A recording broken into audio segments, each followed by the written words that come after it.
రాష్ట్రంలోని మాజీ సర్పంచ్లకు రేవంత్ రెడ్డి సర్కార్ అయితే గుడ్ న్యూస్ చెప్పింది. వాళ్ళ బకాయిలకు సంబంధించి కొన్ని నిధులైతే విడుదల చేసింది. సో ఇదే అంశంపై మనతో మాట్లాడడానికి రాష్ట్ర మాజీ సర్పంచ్ల సంఘం అధ్యక్షుడు లక్ష్మీ నరసింహారెడ్డి ఉన్నారు. అన్న, కంగ్రాచులేషన్స్. చాలా ఏళ్ళ నుంచి పోరాడుతున్నారు. కొంత నిధులైతే విడుదలైన పరిస్థితి. ఏం చెప్తారు మరి ప్రభుత్వానికి? మాకు కంగ్రాచులేషన్స్ ఏం లేదండి. అసలు మాకు నిధులు విడుదలైనటువంటి పరిస్థితి ఏం లేదు. అంటే ప్రభుత్వం చెప్తున్నటువంటి మాట ఒక తీరున్నది, ఇక్కడ వాస్తవంగా ప్రాక్టికల్గా జరుగుతున్నటువంటి మాట ఒకటి ఉన్నది.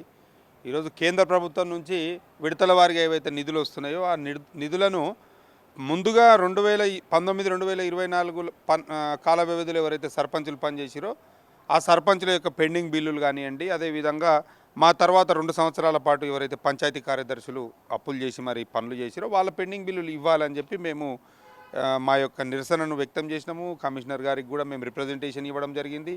అధికారులను అదేవిధంగా మంత్రులను కూడా కలవడం జరిగింది. గవర్నర్ గారి దగ్గర కూడా గతంలో పోయినాము. అయితే నేనేమంటున్నానంటే వీళ్ళు పాత సర్పంచుల యొక్క పెండింగ్ బిల్లులు ఇవ్వకుండా కాలయాపన చేసుకుంటా మాకు ఇప్పుడంటే పాత సర్పంచులకు ఇప్పుడు ప్రస్తుతం ఎన్నికైనటువంటి కొత్త సర్పంచులకు పీకిలాట పంచాయతీ పెట్టారు తప్ప వీళ్ళు చేసింది ఏం లేదు. వీళ్ళు ఏదైతే చెప్తున్నారో అంటే బయటికి బహిరంగంగా ఏదైతే పత్రికకు కానీ మీడియాకు కానీ చెప్తున్నారో వాస్తవంగా గ్రామ పంచాయతీ లెవెల్లో ఆ ప్రక్రియ అనేది కొనసాగడం లేదు, ఆ ప్రక్రియ అనేది అమలు అవ్వడం లేదు. వీళ్ళు 2023, 24 కాల వ్యవధిలో అంటే దాదాపు మరి కేంద్ర ప్రభుత్వం నుంచి 15వ ఆర్థిక సంఘం నుంచి 350 కోట్లు ఒకసారి, 243 కోట్లు ఒకసారి, తర్వాత ఒక 600 కోట్ల దాకా విడుదలైనట్టు మేము కూడా పేపర్లలో మీ ద్వారా మీడియా మిత్రుల ద్వారా తెలుసుకుంటున్నాం. మా టోటల్గా మా యొక్క సర్పంచుల యొక్క పెండింగ్ బిల్లులు ఉన్నాయి ఎంత అండి, దాదాపు ఒక 750 నుంచి 800 కోట్లు ఉన్నాయి. ముందుగా మా బిల్లులు ఇచ్చేస్తే క్లియర్ అయిపోతుంది కదా. మేము కూడా ఎందుకంటే 5 సంవత్సరాలు కష్టపడి మా గ్రామాలు మంచిగా ఉండాలని పనిచేస్తే దాదాపుగా మేము డబ్బులు మా దగ్గర లేకున్నా కానీ అప్పులు తెచ్చి మేము కష్టపడి పని చేస్తే 2.5 సంవత్సరాల తర్వాత 3 సంవత్సరాల తర్వాత కూడా మా బిల్లులు ఇవ్వక మమ్మలను మానసిక క్షోభకు గురి చేస్తుంది ఈ ప్రభుత్వం. నిన్నగాక నిన్ననే అనుకుంటా పేపర్లో చూడడం జరిగింది. 2023, 24 కాల వ్యవధిలో ఏదైతే టైడ్ గ్రాంట్స్ ఉన్నాయో 243 కోట్లు మాత్రమే వాళ్ళకు ఇవ్వాలి, పారిశుద్ధ్యము అదేవిధంగా ఇతరత్ర అంశాలకు సంబంధించి అని చెప్పి ఇవ్వాలని చెప్పి మంత్రి గారు ఆదేశాలు ఇచ్చిరని చెప్పి పేపర్లో చదవడం జరిగింది. మేము ఏమంటున్నామంటే ఇప్పుడు మాకు పని చేసేటప్పుడు ఇది టైడ్ వర్కా అన్టైడ్ వర్కా ఇదంతా కాకుండా మా గ్రామంలో అవసరాన్ని బట్టి గ్రామ పంచాయతీ తీర్మానాలు చేసి గ్రామంలో ఉన్నటువంటి అందరి అభిప్రాయం మేరకు మేము పనులు చేసినాం. ఏది ఇంపార్టెంట్ అనుకుంటే అది చేసినాం. ఈరోజు ప్రభుత్వం వాళ్ళు చెప్తున్నారు ఎంతసేపు ఉన్నా కానీ టైడ్ గ్రాంటు అన్టైడ్ గ్రాంటు 15వ ఆర్థిక సంఘం నిధులు వచ్చినవి, మేము అది చేస్తాము ఇది చేస్తాము, మేము లేకుంటే సర్పంచుల యొక్క బాధలు తీరుస్తామని చెప్తున్నాను. నేను ఈ ప్రభుత్వాన్ని ఒకటే క్వశ్చన్ అడుగుతున్నాను. రేవంత్ రెడ్డి గారు గ్రామ పంచాయతీ ఎన్నికలు నిర్వహించకుండా, స్థానిక సంస్థలు ఎన్నికలు నిర్వహించకుండా 2 సంవత్సరాల పాటు కాలయాపన చేసి అంటే ప్రభుత్వం పైన పూర్తిగా వ్యతిరేకత వస్తుంది ఉన్నటువంటి సందర్భంలో ఇప్పుడు ఎన్నికలు పెడితే ఖచ్చితంగా భంగపాటు తప్పదు అని చెప్పి 2 సంవత్సరాలు కాలయాపన చేసి ఒకవేళ ఇప్పుడు ఎన్నికలు పెట్టకపోతే కేంద్ర ప్రభుత్వం నుంచి వచ్చేటువంటి 3,000 కోట్లు వాపసు పోతాయి, ఇంకా గ్రామాలు కుంటుపడతాయి అని చెప్పి ఏదో అబద్ధాలు చెప్పి ఎలక్షన్లు పెట్టిరు. నేను ఏమడుగుతున్నాను వాళ్ళని ముఖ్యమంత్రి గారిని అంటే ఈ 2 సంవత్సరాలల్లో కేంద్ర ప్రభుత్వం నుంచి వచ్చేటువంటి నిధుల కోసం మీరు ఎదురు చూసిరు, బాగానే ఉంది, సంతోషం. మీరేమిచ్చారు మీరు ముందు అది చెప్పండి. గ్రామ పంచాయతీలకు 2 సంవత్సరాల కాల వ్యవధిలో మీరు ఎన్ని డబ్బులు ఇచ్చిరు? గతంలో కేసీఆర్ గారు ముఖ్యమంత్రిగా ఉన్నప్పుడు కేంద్ర ప్రభుత్వం నుంచి ఏదైతే నెలకి 339 కోట్లు వస్తుండేనో స్థానిక సంస్థల ఎన్నికలకు, రాష్ట్ర ప్రభుత్వం కూడా మ్యాచింగ్ గ్రాంట్ కింద 339 కోట్ల రూపాయలు ఇచ్చి గ్రామ పంచాయతీలను కానివ్వండి, మున్సిపాలిటీలను కానివ్వండి, డెవలప్మెంట్ యాక్టివిటీస్ వైపు ముందుకు తీసుకుపోయింది. మీరు ప్రభుత్వం ఏర్పడి ఇవాళకి దాదాపు 26-27 నెలలు అవుతుందండి. మీరు ఎన్ని పైసలు ఇచ్చిరు? రాష్ట్ర ఆర్థిక సంఘం నుంచి ఎన్ని పైసలు ఇచ్చిరు? మీరు ఇప్పుడు స్పెషల్ డెవలప్మెంట్ ఫండ్ కూడా ఉంటుంది కదా, ఏ ప్రోగ్రామ్ తీసుకొని మీరు గ్రామ పంచాయతీలకు ఎన్ని డబ్బులు ఇచ్చిరు ఒకసారి శ్వేతపత్రం విడుదల చేయరు. ఎంతసేపు ఉన్న వాళ్ళు ఇచ్చిన డబ్బులలో మీరు పెత్తనం చేసుకుంటా మీరు ఏదో మేమిచ్చినట్టు మీరు ఇక్కడ వ్యవహారం అనేది కొనసాగిస్తున్నారు. గ్రామ పంచాయతీలకు రాష్ట్ర ప్రభుత్వం ఎన్ని డబ్బులు ఇచ్చింది మీరు చెప్పండి, మీరు విడుదల చేయండి, ఒక శ్వేతపత్రం విడుదల చేయండి. 27-28 నెలలలో మీరు ఎన్ని డబ్బులు ఇచ్చారు? మీరు రూపాయి ఇవ్వకుండా గ్రామ పంచాయతీలను కుంటు పట్టించి ఇవాళ కొత్త సర్పంచులు కూడా పాపం ఎన్నికై వాళ్ళు 3 నెలలకు దగ్గరకు వస్తున్నారు. ఒకటి నాకు ఒక చిన్న డౌటు, అప్పుడు ఎలక్షన్ నిర్వహించేటప్పుడు 3,000 కోట్లు వెనక్కిపోతాయని చెప్పేసి అందుకే మేము ఎలక్షన్లు పెడుతున్నాం అంటే అప్పుడు కూడా మీరు చాలా డిమాండ్ చేశారు, మా పెండింగ్ బిల్స్ క్లియర్ చేసిన తర్వాత ఎలక్షన్లకు పోవాలని చెప్పేసారు. బట్ ప్రభుత్వం వెళ్ళలేదు, ఎలక్షన్లకు పోయింది. సో 3,000 కోట్లలో మీ 800 కోట్లు తీసేస్తే దాదాపు ఇంకా 2,200 కోట్లు అంటే సరే పంచాయతీ కార్యదర్శులు పెట్టిన వాళ్ళ పెండు క్లియర్ చేసిన ఇంకా 2,000 కోట్లు ఉంటాయి. సో మళ్ళీ రాష్ట్ర ప్రభుత్వం ఇచ్చిన పైసలు ఇవన్నీ ఇస్తే అసలు గ్రామాలు ఎట్లుండాలి మరి ఎట్లా? అదే అంటున్నా, ఇప్పుడు 3,000 కోట్లు కేంద్ర ప్రభుత్వం 15వ ఆర్థిక సంఘం నుంచి 3,000 కోట్ల రూపాయలు వస్తే రాష్ట్ర ప్రభుత్వం వాటా కూడా 3,000 కోట్లు ఇవ్వాలి కదా.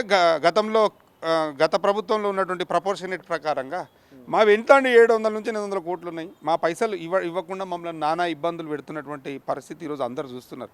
కేవలం ఒకటే, ఈరోజు తెలంగాణ వ్యాప్తంగా ఉన్నటువంటి 12,769 గ్రామ పంచాయతీలలో ఎవరైతే సర్పంచ్లు ఉన్నారో దాంట్లో మెజారిటీ భాగం అంటే సింహభాగం దాదాపు 11,500 మంది సర్పంచులు బీఆర్ఎస్ పార్టీకి సంబంధించిన వాళ్ళు ఉన్నారు. ఎందుకు ఇవ్వాలి ఇలా పైసలు, వీళ్ళని గిట్లనే సతాయించాలి, వీళ్ళని గిట్లనే నడ్డి విరసాలనేటువంటి కార్యక్రమం తప్ప వేరే ఏమీ లేదు. ఎందుకంటే మేము పని చేసి మేము డబ్బులు పెట్టి మా దగ్గర పైసలు లేకపోతే అప్పులు చేసి ఆస్తులు అమ్ముకొని మేము గ్రామాలను అభివృద్ధి చేస్తే 2 సంవత్సరాలు ఆగిన తర్వాత కూడా వచ్చిన పైసలకి వెళ్ళి మా పైసలు ఇవ్వనీకే వీళ్ళకు శాతనైతే లేదు. వీళ్ళకి వీళ్ళ మనసు అనేది కనికరిస్తలేదు.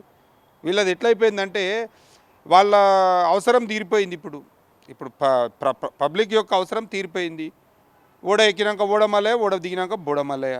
అంటే పెండింగ్ బిల్స్ పాపం మాది కాదు కేసీఆర్ అని చెప్పేసి కాంగ్రెస్ పార్టీ కూడా చెప్తుంది. నేను దానికి కూడా నేను ఏమంటున్నా అంటే ఇప్పుడు పెండింగ్ బిల్లు పాపం మాది కాదు గత ప్రభుత్వంది అని మాట్లాడుతున్నారు కదా. మరి మేము వేసినటువంటి రోడ్డు మీద ఇలా నడుస్తలేరు వాళ్ళు. మేము కట్టినటువంటి మన ఊరు మనబడి బడిల స్కూళ్ళ పిల్లలకు చదువు చెప్తలేరు. మేము నీళ్ళ ట్యాంక్ కట్టించినాం, దాంట్లో నీళ్ళు తాగుతలేరు. మేము వేపించినటువంటి మోరీలు ఉన్నాయి కదా, మోరీలలో వాడతలేరా? ఏ పని చేస్తలేరు. మేము ఏర్పాటు చేసినటువంటి శ్మశాన వాటికలు ఉన్నాయి కదా, దాంట్లో దాన సంస్కారాలు అయితలేవా? ఇలా రైతు వేదికలు కట్టినాం, దాంట్లో ఇలా అధికారులు కూర్చుంటలేరు, మీటింగులు పెడతలేరు.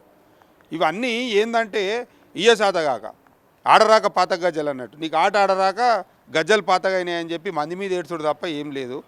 వ్యవహారంలో ఎట్లుంటుందంటే ఈ దేశానికి పట్టుకోమలు గ్రామాలల్లో నాయకత్వం కానివ్వండి, గ్రామాలల్లో ఏ అంశమైనా ఆరోగ్యంగా ఉంటేనే ఈ దేశం కూడా బాగుంటుంది, ఆరోగ్యంగా ఉంటుంది, సుభిక్షంగా ఉంటుంది. అంతనే కానీ గ్రామాలలో ఉన్నటువంటి ఈ నాయకత్వాన్ని, కింది స్థాయి నాయకత్వాన్ని అణగదొక్కేటువంటి ప్రయత్నం చేస్తే ఖచ్చితంగా ప్రజా తిరుగుబాటు అనేది తప్పదు. ఖచ్చితంగా వీళ్లకు భంగపాటు అనేది తప్పదు. ఎట్లా మరి ఇప్పుడు ఎట్లా ఉంది ప్రజెంట్ మీ పెండింగ్ బిల్స్ ఇట్లనే ఉన్నాయి. మరి కొత్తగా సర్పంచులు కూడా దాదాపు లక్షల కోట్లు కూడా ఖర్చు పెట్టి ఎలక్ట్ అయిన పరిస్థితి. వాళ్ళకు సంబంధించి ఇప్పుడు అభివృద్ధి పనులకు మరి డబ్బులు ఏమైనా నిధులు విడుదలవుతున్నాయా? అసలు గ్రామాల్లో పరిస్థితి ఎట్లా ఉంది ఇప్పుడు? నేను అదే చెప్తున్నా కదా. ఇప్పుడు మాకు పాత సర్పంచులకు కొత్త సర్పంచులకు పంచాయతీ పెట్టిరు. ఇప్పుడు పైసలు అక్కడి నుంచి డబ్బులు వస్తున్నాయి, వాళ్ళకు కూడా ఉత్సాహం ఉంటుంది. డబ్బులు వచ్చిన డబ్బులతోటి వాళ్ళు కూడా కొన్ని హామీలు ఇచ్చి ఉంటారు కదా గ్రామాలల్లో. మరి ఆ పనులు చేయాలి, మరి మేము కూడా చేయాలని వాళ్ళకు ఆ ఉత్సాహం అనేది ఉంటుంది కొత్త పాలక వర్గానికి. మరి మా పైసలు రాకపోయా దాదాపు 2 సంవత్సరాలు 2.5 సంవత్సరాలు మేము అప్పులు తెచ్చి మేము ఇబ్బంది పడుతున్నాం, మాకు పైసలు ఇవ్వాలని చెప్పి మేము అడిగితే ఊర్లలో ఏమందంటే స్నేహపూర్వకమైనటువంటి వాతావరణం ఉన్న దగ్గర ఈ కొట్లాటలు పంచాయతీలు పెట్టినటువంటి గనులు ఈ కాంగ్రెస్ నాయకులు. గతంలో మీరేమో 11,000 మంది సర్పంచులు బీఆర్ఎస్లో ఉన్నారు కాబట్టి డబ్బులు ఇవ్వలేదు అంటారు. మరి ఇప్పుడు మొన్న కాంగ్రెస్ పార్టీ అధికారంలోకి వచ్చిన తర్వాత సర్పంచ్ ఎలక్షన్ జరిగినాయి. సరే కొన్ని మీరు గెలిచిర్రు, ఎక్కువ శాతం వాళ్ళు గెలిచారు. మరి ఇప్పుడు వాళ్ళకి ఏమైనా నిధులు వస్తున్నాయా? మరి ఎట్లా ఉంది పరిస్థితి? నేను ఏం చెప్తున్నా, ఇప్పుడు ఫస్ట్ వాళ్ళకు ఆ నాయకులకు ఏమైపోయిందంటే వాళ్ళకి ఆట ఆడనీకి వస్తలేదు. ఆట ఆడనీకి రాక గజ్జలు పాతగైనాయని చెప్తున్నారు. గ్రామ పంచాయతీ వ్యవస్థలో ఎవరు వచ్చినా వాళ్ళు 10,000 గెలిచినా వీళ్ళు 2,000 గెలిచినా ఎవరు ఎంత ప్రపోర్షనేట్ గెలిచినా అందరికీ కామన్గా డబ్బులు వచ్చేది ఉంటుంది. ఏ గ్రామ పంచాయతీ కానీ అంటే జనాభా నిష్పత్తి ప్రకారంగా డబ్బులు వచ్చేది ఉంటుంది. అంటే 750 కోట్లు అంటారు సెక్రటరీలు రాష్ట్ర వ్యాప్తంగా. వాళ్ళు ఖచ్చితంగా 400 నుంచి 500 కోట్ల రూపాయలు ఉంటాయి రాష్ట్రంలో. ఎందుకంటే 12,769 గ్రామ పంచాయతీలు, ప్రతి గ్రామ పంచాయతీకి ట్రాక్టర్ ఉంది, డీజిల్ కావాలి.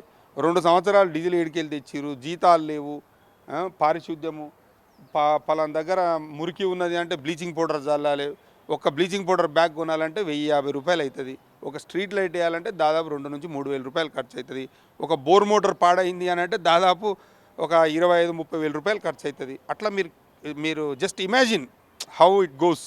నేను అదే అంటున్నాను. ఎందుకంటే ఒక్కొక్క గ్రామ పంచాయతీకి యావరేజ్గా ఈరోజు 4-5 లక్షల రూపాయలు పెండింగ్ బకాయిలు ఉన్నాయి. అసలు సర్పంచ్లు అంటే ఏదో గ్రామస్తులు లోకల్గా ఉన్నటువంటి వ్యక్తులు కాబట్టి ఏదో ఆప్యాయతతోటి ప్రేమతోటి ఆ దుకాణదారులతోటో లేకుంటే కొంత కలుసుకొని పరిస్థితి అర్థం చేసుకోరని చెప్పి రిక్వెస్ట్ చేసుకుంటూ ఉంటారు. కానీ పంచాయతీ సెక్రటరీలు పాపం వాళ్ళు ఎక్కడంటే అక్కడ అంటే వాళ్ళ సొంత ఊరు ఉద్యోగం ఎక్కడంటే అక్కడ చేయాలి కాబట్టి వాళ్ళైతే పాపం ఆ షాపులు వాళ్ళకి కనబడకుండా దాచుకొని తిరుగుతురు. పాపం వాళ్ళ పరిస్థితి చూస్తే వాళ్ళను ఘోరము, వాళ్ళ ఉన్నటువంటి బంగారం కుదబెట్టుకున్నారు, ప్లాట్లు కుదబెట్టుకున్నారు. వాళ్ళు ఏమన్నా ఇట్లనే వచ్చిన శాలరీతోటి ఏమైనా చిట్టీలు వేసుకుంటే ఆ చిట్టీలు కూడా మొత్తం పెట్టి గ్రామ పంచాయతీలు నడిపించారు. వాళ్ళ పరిస్థితి ఇంకా పగోనికి కూడా రావద్దు పాపం, అంత బాధపడుతున్నారు వాళ్ళు. మీ పెండింగ్ బిల్స్ ఇష్యూకి సంబంధించి 2 ఏళ్ళ నుంచి కొట్లాడుతున్నారు. సరే, బయట జరుగుతున్న ప్రచారం అంతా తప్పని చెప్తున్నారు. ₹1 కూడా రాలేదు ఇప్పటివరకు అని చెప్పి చెప్తున్న పరిస్థితి. సో ఇట్లా ఉండబోతుంది మీ పోరాటం. ఏం చేస్తే మరి మీ డబ్బులు వస్తాయి అనుకుంటారు? ఏం చెప్తున్నా అంటే ఇప్పుడు మేము చెప్పింది తప్పు, మేము చెప్పింది అబద్ధం అని వాళ్ళు చెప్తున్నారు. వాళ్ళు శుద్ధపూసలే కదా. ఇప్పుడు వాళ్ళ తానే మొత్తం కాయిదాలు వాళ్ళ తానే ఉంటాయి కదా. ఎన్ని బకాయి ఉండయి, ఏ గ్రామ పంచాయతీకి ఎన్ని బకాయి ఉండయి, ఎన్ని రిలీజ్ చేసిరు, ఇంకెంత బకాయి ఉండదు. మేము ఖర్చు పెట్టింది ఎంత, మాకు రావాల్సింది ఎంత, మాకు ఇచ్చింది ఎంత, ఇంకా మిగిలింది ఎంత వాళ్ళతానే ఉంటుంది కదా. వాళ్ళే చెప్పాలి కదా. మేము చెప్పి మాతానే ఉండదు. కత్తి వాళ్ళతానే ఉంది, నెత్తి వాళ్ళతానే ఉంది. వాళ్ళు చెప్తేనే కదా కరెక్ట్ తెలుస్తుంది. మేము చెప్పింది అబద్ధం అన్నప్పుడు వాళ్ళు చెప్పింది నిజం కావాలి కదా.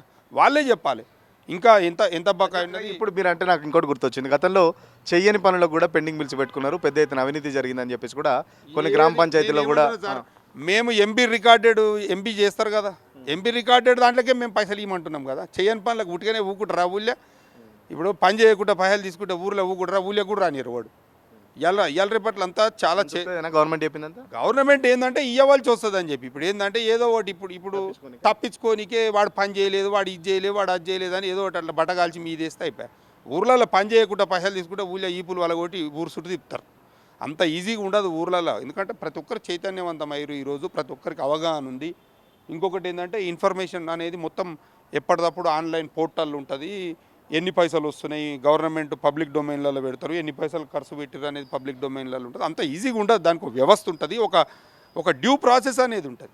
ఏదో ఇష్టం వచ్చినట్టు నరం లేని నాలుకలేక అక్కడిక్కడ తిరిగి ఇష్టం వచ్చినట్టు మాట్లాడి ఇష్టం వచ్చినట్టు మేము చెప్తామంటే పబ్లిక్ ఊరుకోరు కదా.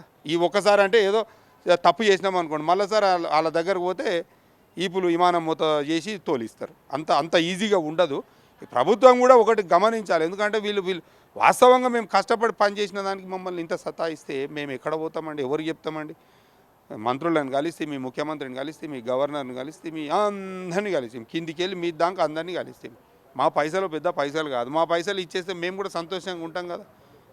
మా పైసలు లేకుండా మమ్మల్ని ఇబ్బంది పెట్టి మీరు ఏం సాధిస్తారో ఏం చేయాలనుకుంటారో మాకు కూడా అర్థమవుతలేదు. ఇలా ఒక్క సర్పంచులు ఒక్కరే కాదు, ఇలా రైతులకు రైతు బంధు నిన్న మన ఓట్ల ముందు వేస్తామని, ఓట్లు అయినాక వేస్తామని అయిపోయా, మార్చి అయిపోయా. ఇంకా ఇప్పుడు ఇంకొక 2 నెలలు అయితే మళ్ళీ ఇంకొక కిస్తు ఇవ్వాల్సి వస్తుంది. మొత్తం 6 కిస్తులకు 2 కిస్తులు అవుతాయి. ఇప్పుడు 4 కిస్తులు ఎగబెట్టిరి కథం. ఎక్కడ పోతే మళ్ళీ పోవాలి, మళ్ళీ ఆ పట్టదారు పాస్బుక్లు లేకపోతే ఇంట్లో ఏమన్నా గిన్నెల చెంబులు ఉంటే మళ్ళీ తీసుకపోయి సేటు తాను కుదబెట్టి మళ్ళీ పైసలు తెచ్చి వ్యవసాయం చేయవలసిన పరిస్థితి ఉన్నది. ఇది ఒక్కటే కాదు, అంటే ఏ వ్యవస్థ తీసుకున్నా కానీ సుభిక్షంగా లేరు, సంతోషంగా లేరు.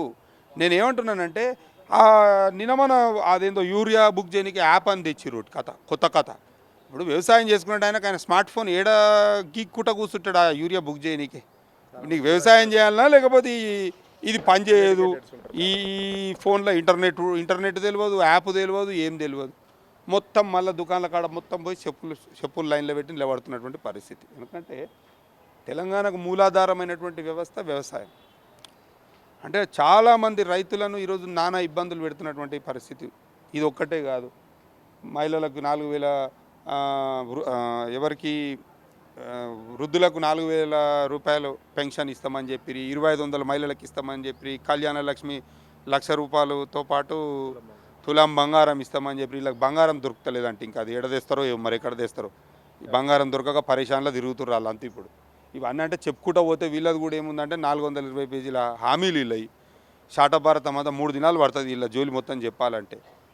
మేము ఒకటే, ఈ ప్రభుత్వాన్ని మేము ఒకటే డిమాండ్ చేసేది ఒకటే మీ ద్వారా, 2019-24 కాల వ్యవధిలో ఎవరైతే గ్రామ పంచాయతీలలో సర్పంచులు పనిచేసిరో దయచేసి ప్రభుత్వాన్ని మేము ఒకటే రిక్వెస్ట్ చేస్తున్నాం, డిమాండ్ చేస్తా ఉన్నాం.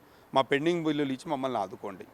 సర్పంచులను ఇంకా వారి మానసిక క్షోభకు గురి చేయకుండా మమ్మల్ని ఆదుకోవాలని చెప్పి నేను మీ ద్వారా విజ్ఞప్తి చేస్తూ ఉన్నాను. ఖచ్చితంగా సర్పంచుల డిమాండ్స్ అయితే చూస్తున్నాం కదా. మాకంటే పంచాయతీరాజ్ కార్యదర్శి అయితే ఇంకా దారుణంగా ఉంది. మాకు ఒక 800 కోట్లు రావాలి, వాళ్ళకైతే దాదాపు ఒక 400 కోట్లు ఖర్చు పెట్టిన పరిస్థితి. మేమన్నా రాజకీయ నాయకులం ఊళ్ళలోకి పోయిన పరిస్థితి, బట్ పంచాయతీరాజీ సంబంధించి అయితే కార్యదర్శులది చాలా దారుణంగా ఉంది. సో పెండింగ్ బిల్స్కి సంబంధించి ప్రభుత్వం ఇప్పటికైనా దయదలిచి గత ప్రభుత్వం చేసిందని చెప్పేసి కేవలం ఒక తప్పుడు ఆరోపణలు చేస్తుంది. ఇప్పటికైనా ప్రభుత్వం ముందు చూపుతోని ఏదైతే కేంద్ర ప్రభుత్వం 3000 కోట్లు అని చెప్తుందో, ప్రభుత్వంతో పాటు రాష్ట్ర ప్రభుత్వం కూడా మ్యాచింగ్ గ్రాంట్ ఇస్తే ఖచ్చితంగా మా సర్పంచుల పెండింగ్ బిల్స్ అన్ని క్లియర్ అయితే దానికి సంబంధించి ఒక శ్వేతపత్రం కూడా విడుదల చేయాలని చెప్పేసి మాజీ సర్పంచుల సంఘం అధ్యక్షుడు అయితే కోరుతున్న పరిస్థితి. వీడియో జర్నలిస్ట్ సతీష్తో సురేష్, తెలుగు కోసం, హైదరాబాద్. అసలైన తొలి వెలుగు. ఫాలో వాట్సాప్ @తొలి వెలుగు అఫీషియల్.